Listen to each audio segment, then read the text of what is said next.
Thank you, Rachel. We turn now to an issue shaking up the midterm elections: voter anger and anxiety about artificial intelligence, especially the massive data centers being built across the country. Those data centers power the incredible advancements we are seeing in AI. They've brought construction jobs, and they also use a heck of a lot of electricity and water, sometimes driving up the price of both for neighboring communities. That's helped trigger a big voter backlash, and political leaders in both parties are scrambling to respond. We've been tracking it all, and so has our Elizabeth Schulze. We do not want a data center in this county.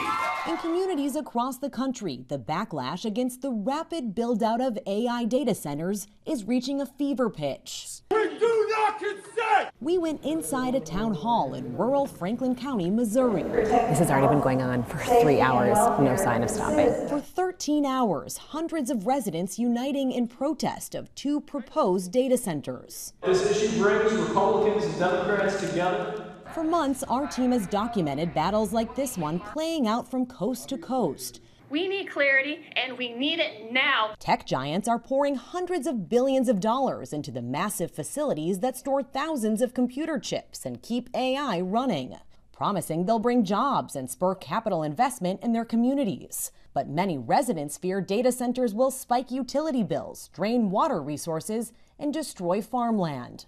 The issue exploding ahead of the midterms, defying traditional party lines. He's been called the face of data centers in Ohio. In a private memo this week, the National Republican Senatorial Committee warning top AI companies that data centers could be killing the party's chances of holding the key Senate seat in Ohio. In Michigan this week, Republican Senate candidate Mike Rogers backtracked, coming out in support of a 1-year moratorium on new data centers. I think we need to take a pause probably and make sure that we're answering all the questions that people have on them. And in Pennsylvania, Democratic Governor Josh Shapiro, who spent years courting data centers, they don't have to look any further than right here in our Commonwealth. This week imposed new restrictions on them. They shouldn't get a tax break for gouging our communities. Some Republican governors also joining the opposition.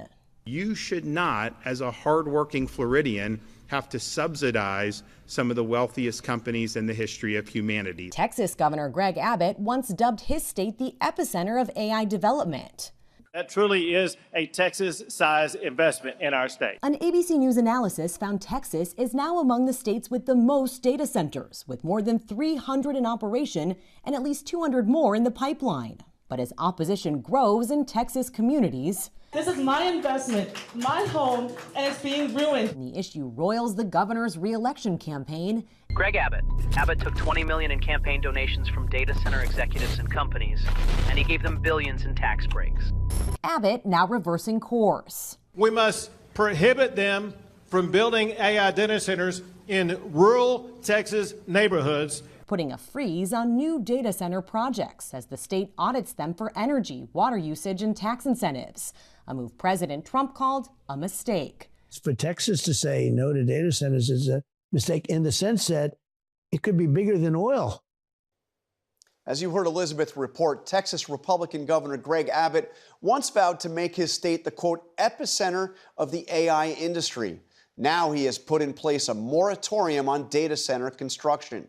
That issue, along with inflation and anxiety about the Iran war, is among the factors that have Texas Republicans nervous about the midterms. The nonpartisan Cook Political Report, which rates elections across the country, this week rated the Texas Senate race a toss-up, suggesting Democrats have a real chance of winning a seat they haven't won in decades. We traveled to Austin to talk to the Lone Star State's most powerful Republican, a leader who is also facing a tougher-than-expected campaign for re-election as governor. Governor Abbott, thank you for having us. Great to have you in Texas. So how much anger and concern are you hearing out there about data centers? So listen, what we've been focused on is responding to concerns that have been raised about data centers and making sure that we have created a structure that's going to do more than any state to solve the problem. As governor, I have outlined the greatest detail and most comprehensive plan of any governor in the United States of America to respond to the data center challenge. Let me tell you what I've done. I have pressed pause on any new data center being able to join the operations in the state of Texas. And other governors have done the same. Yeah. And well, here's the deal. During that pause, I have set guidelines and guardrails that all data centers have to comply with. Number one, they must identify what water usage they're demanding and make clear they are not taking water from communities that need it. Number two, they must not take power from the Texas power grid that's needed. Number three, they must actually lower the cost of electricity for consumers. Number four, they need to make sure that they are not disturbing neighborhoods or rural communities. These are standards that are now being universally applied by all the data centers in the state of Texas. But I mean, we see it not just in Texas, we see it all over the country. I mean, some of these town hall meetings, some of these public hearings, real anger.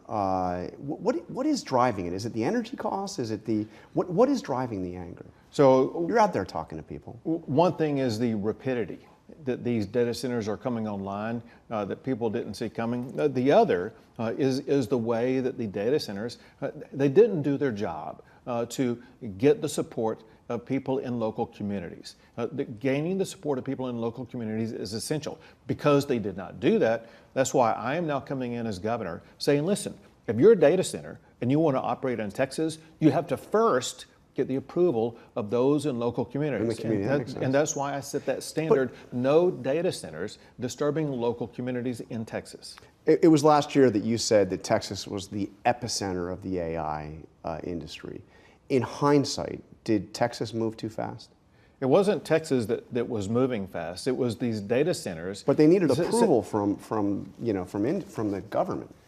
Well, so what data centers were doing, and this is the problem that we are facing here in Texas, but you mentioned what's going on nationally. Sure. And that is, they pop up in places that nobody ever heard of before until they started the construction.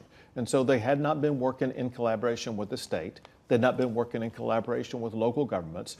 And so they basically dug their own grave for the problem that's been caused for them, and that's why they got the backlash they deserve. And that's why these new standards are in place to make sure they're not going to be able to operate until they come into compliance with the standards that I have set. The approvals here in this state happened with astonishing speed. I mean, the New York Times recently went through some of this.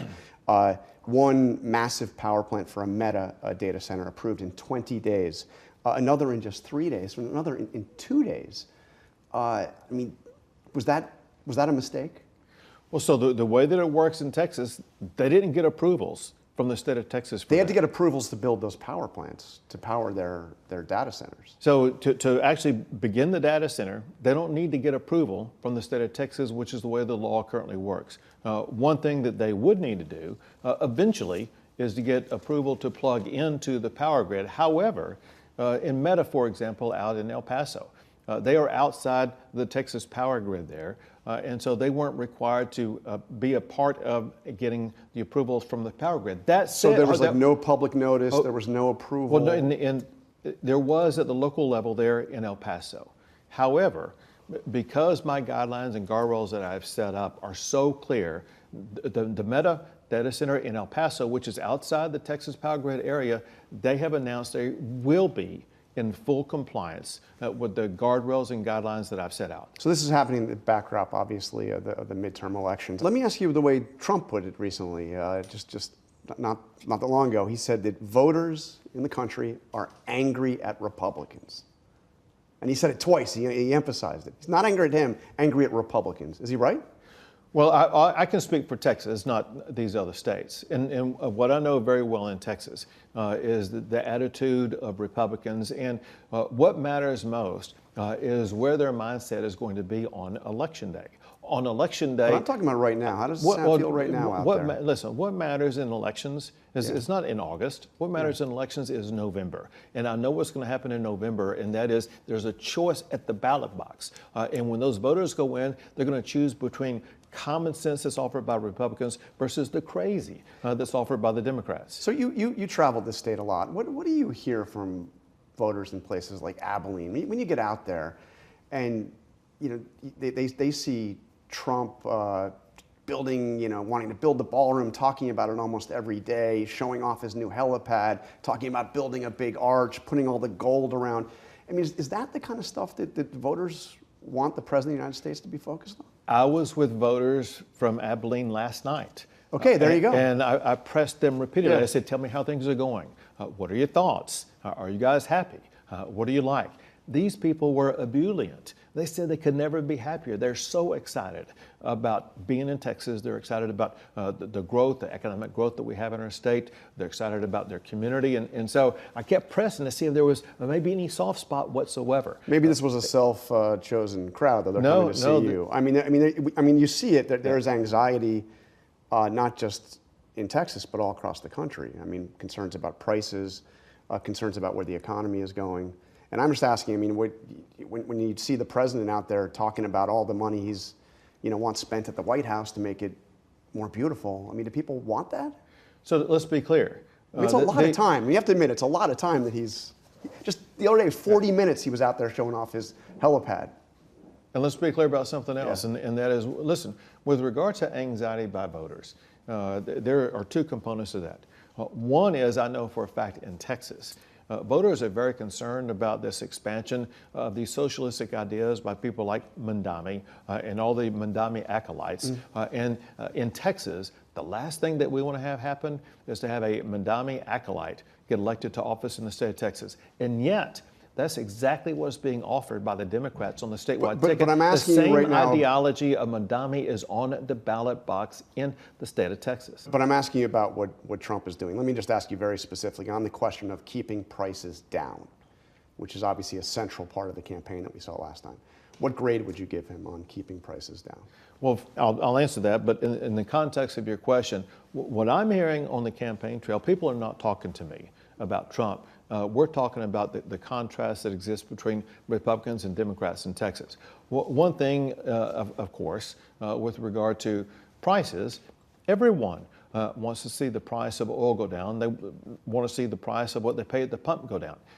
And that's is one thing that we're working to address. Candidly, one of the things I've been working on in my campaign is I have the most robust campaign platform to provide affordability to people in the state of Texas, lowering housing costs, lowering health care costs, lowering auto insurance costs, lowering the cost of living in a home by slashing property taxes in the state of Texas. And so we are providing answers and solutions to our fellow Texans that don't have anything to do whatsoever with what's going on in Washington, D.C. So what grade would you give him?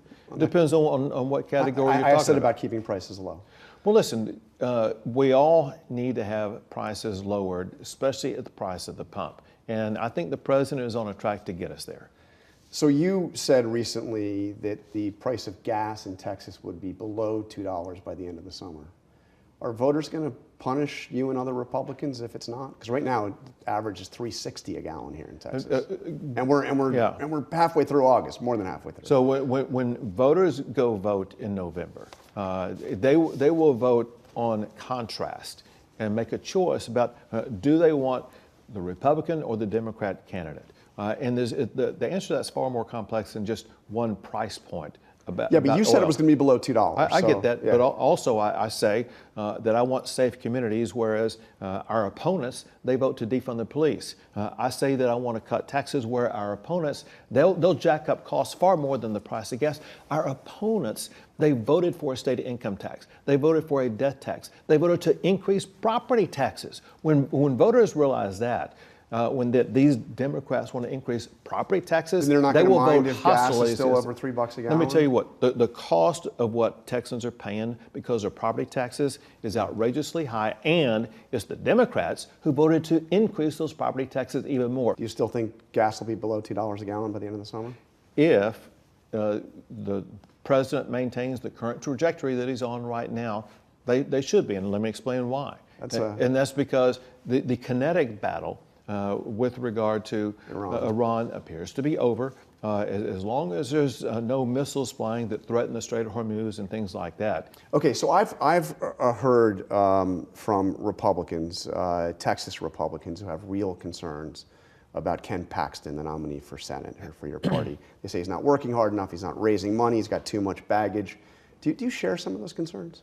Well, let's put in context where Ken Paxton is in his campaign, and that is he was in a 3-month-long runoff that demanded capital, it demanded campaigning, demanded his attention, and so he's just now catching up in the campaign process with Talarico. Listen, I've talked to him and we're working with him, and he knows clearly the contrast he's going to be able to show with Talarico.